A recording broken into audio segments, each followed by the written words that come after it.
স্বাগতম সবাইকে লারাভেল টিউটোরিয়ালের দ্বিতীয় পর্বে। তো আমরা গত পর্বে দেখেছিলাম রাউটিং এবং কন্ট্রোলার ক্রিয়েট এবং তার মাধ্যমে ভিউ ফাইলকে শো করিয়ে। তো আমরা আজকে দেখব কিভাবে ডাটাবেস ক্রিয়েট করা হয় এবং ডাটাবেসকে কিভাবে মাইগ্রেট করা হয়। তো সেজন্য আমরা প্রথমত একটি ফাইল দেখব, সেটা হচ্ছে ডাটাবেস। ডাটাবেস থেকে আমরা এখানে দেখব মাইগ্রেশন। মাইগ্রেশন থেকে আমরা দেখব একটা, দুটো, তিনটি, যেরকম এখানে একটা ইউজার টেবিল আছে। ইউজার টেবিলে কলম আছে, name, email, email verify, add, password, এই কলমগুলো আছে। তো ফার্স্ট টাইমে আমি ডাটাবেসটাকে আমাদের পিএইচপি মাই অ্যাডমিন এর মধ্যে মাইগ্রেট করব। তার আগে আমি একটি এখানে ডাটাবেস ক্রিয়েট করে নিব।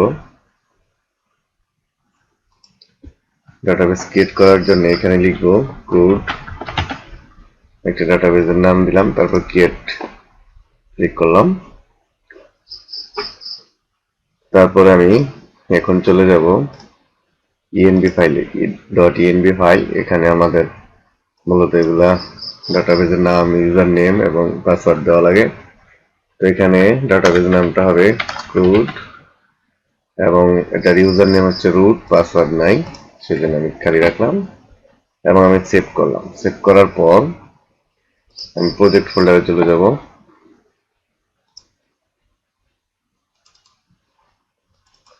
স্ট্যাটাস এর মধ্যে এখানে হচ্ছে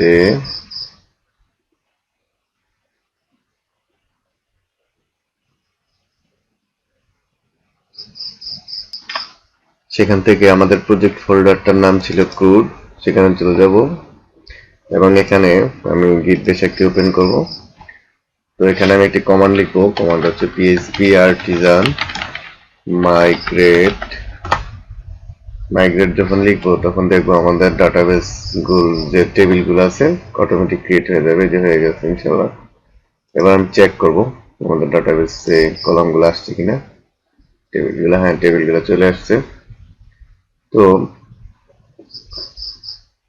আমি নতুন করে আরেকটি ডাটাবেস মাইগ্রেশন ফাইল তৈরি করব, মডেল তৈরি করব এবং কলাম তৈরি করব, তারপর আবার মাইগ্রেট করব। সেজন্য এটা কিভাবে করতে হয়, আমরা একটু লারাভেল ডকুমেন্টেশনে যাই, laravel.com।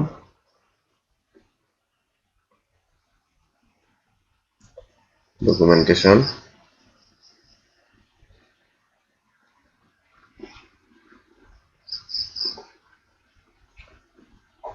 এটা এখানে লিখবো, এই যে ডাটাবেস এখানে আছে না, লিখতে হবে ডাটাবেস মাইগ্রেশন।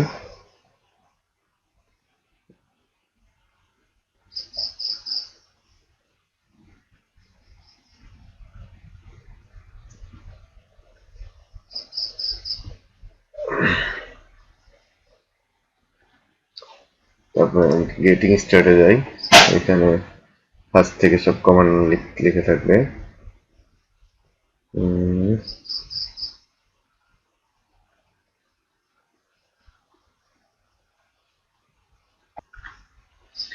শুধু মাইগ্রেশন দেখি, মাইগ্রেশনে যাই। মডেলটা তৈরি করার দরকার নেই, মডেলটা আমরা পরে তৈরি করব। এই যে মাইগ্রেশন, এখানে একটি কমান্ড আছে php artisan make migration, এই কমান্ডটা নিয়ে আসলাম কপি করে। আবার আমি আমার গিট বেসে চলে যাব, এখান থেকে আমি পেস্ট করব। পেস্ট করার পর এখানে আমি একটি টেবিলের নাম দিব। তো আমি নামটা কি দিব, প্রোডাক্ট। আমি একটি মাইগ্রেশন ফাইল তৈরি করব।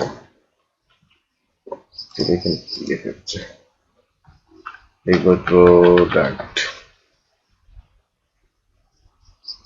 তারপর এন্টার দিব।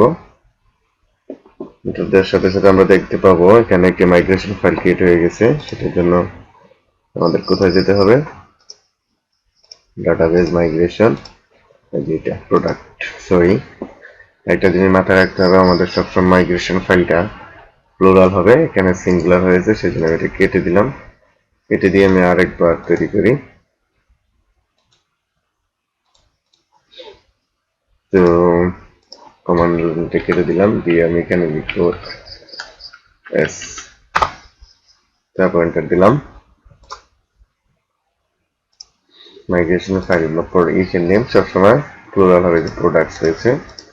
এবার আমি এখানে কিছু কলাম অ্যাড করি, টেবিল, স্ট্রিং।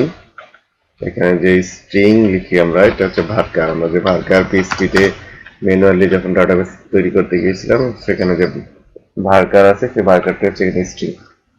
স্ট্রিং এ লিখলাম নেম, তারপর আরেকটা লিখলাম, সরি এখানে কন্ট্রোল ডি কাজ করছে না, আমার এখানে কলাম রেকর্ড করতেছি, সেজন্য কপি করলাম, কন্ট্রোল সি ভি। এখানে দিব ক্যাটাগরি, তারপরে দিব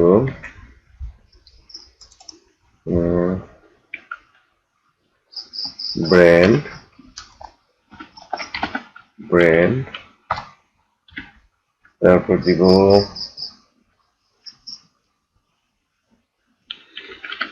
কি দেওয়া যায়, নেম, ক্যাটাগরি, ব্র্যান্ড,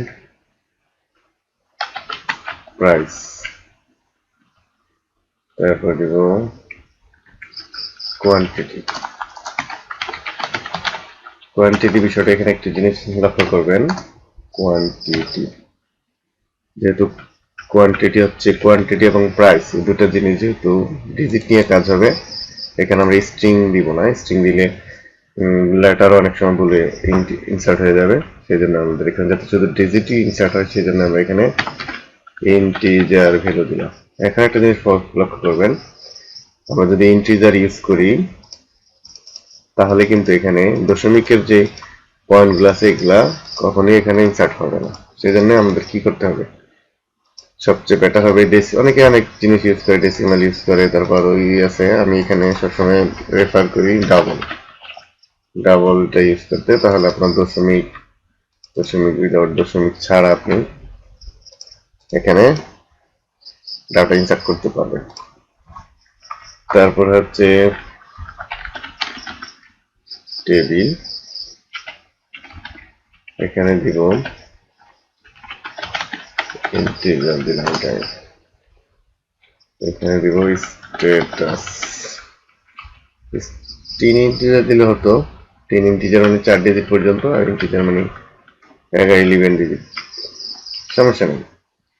স্ট্যাটাস, এটাকে আমি না লেভেল রাখি, মানে এটা না লেভেল থাকতে পারে। তো এই হলো আমাদের column, name, category, brand, price, quantity, status.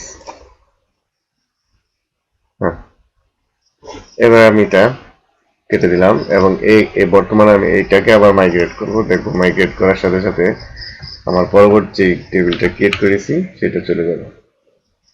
Migrate, দেখেন এখন আমি চেক দিব,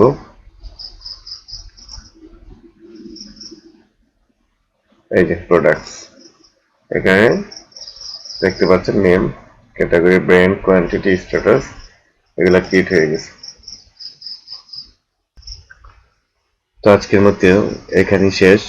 এতক্ষণ ভিডিওটি দেখার জন্য সকলকে ধন্যবাদ। পরবর্তী ভিডিওর আমন্ত্রণ জানিয়ে এখানে বিদায় নিচ্ছি।